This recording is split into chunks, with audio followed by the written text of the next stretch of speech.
Hello everyone. Today I'm going to talk about the life of a brave boy called Nkosi Johnson. Nkosi has been an icon in South Africa because he left a legacy and a knowledge about the critical disease called AIDS. This AIDS is considered a condition or a syndrome. AIDS develops when HIV have caused serious damage in the immune system. South Africa has the highest and most high-profile HIV epidemic in the world. This was considered an epidemic in South Africa by late 1980s. Approximately by 7 million people were living with HIV in 2015. The same year, there were 380,000 new infections and 180,000 people died from AIDS-related illnesses.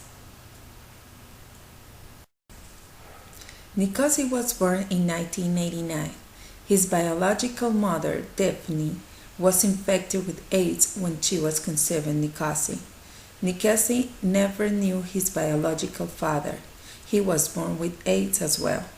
His mother realized she wasn't able to take care of him because of the disease, so she decided to take Nkosi to a shelter called Guest House. In that shelter, she found Gail Johnson, a white woman who decided to advocate for people with AIDS after seeing one of her friend's brother dying, and also because she saw that no one looked after people with AIDS. No medical attention and medication was provided, and children with AIDS were not allowed in schools, something she considered wasn't fair. Jill Johnson took care of both Daphne and Nkosi.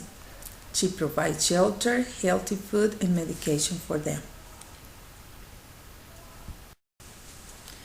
Nkosi's biological mother, Daphne, died when he was just 3 years old, and Gail Johnson adopted him as her son. Gail Johnson struggled financially and had to close the guest house shelter. However, she was still helping people in her house. Nkosi helped to take care of children with the same condition he had. When Nkosi Johnson was 8 years old, Miss Jill Johnson wanted to enroll him in school, but he was rejected because of his condition. Both Jill and Nkosi started convincing people and fighting for the children with AIDS rights to be in school. After a battle, Nkosi was allowed in school. This was the beginning of his legacy. Not just Nkosi was allowed in school, but many children with AIDS were too. Jill Johnson and Nkosi stand together a foundation called Nkosi's Heaven.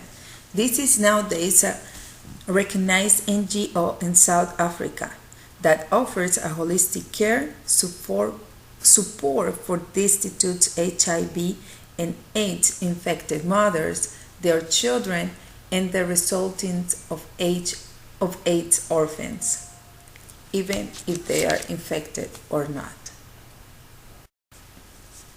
Nkosi never wanted that any child suffering from the AIDS condition.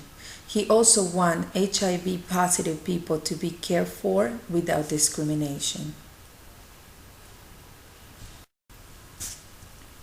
Back in 2000, Jill and Nkosi were invited to the 13th International AIDS Conference when they shared their story, and Nkosi wants to speak out for those with AIDS. These were Nkosi's words: "Care for us and accept us. We are all human beings," he said in the conclusion of the speech. "We are normal, we have hands, we have feet, we can walk, we can talk, we have needs just like anyone else. Don't be afraid of us. We are all the same." After Christmas of 2000, by the age of 12, Nkosi's health started to deteriorate, and by June 1st, 2001, he passed away. He left a beautiful legacy of love and open minds about what was happening in his country but also giving all he can to help people with AIDS live happy until their last days.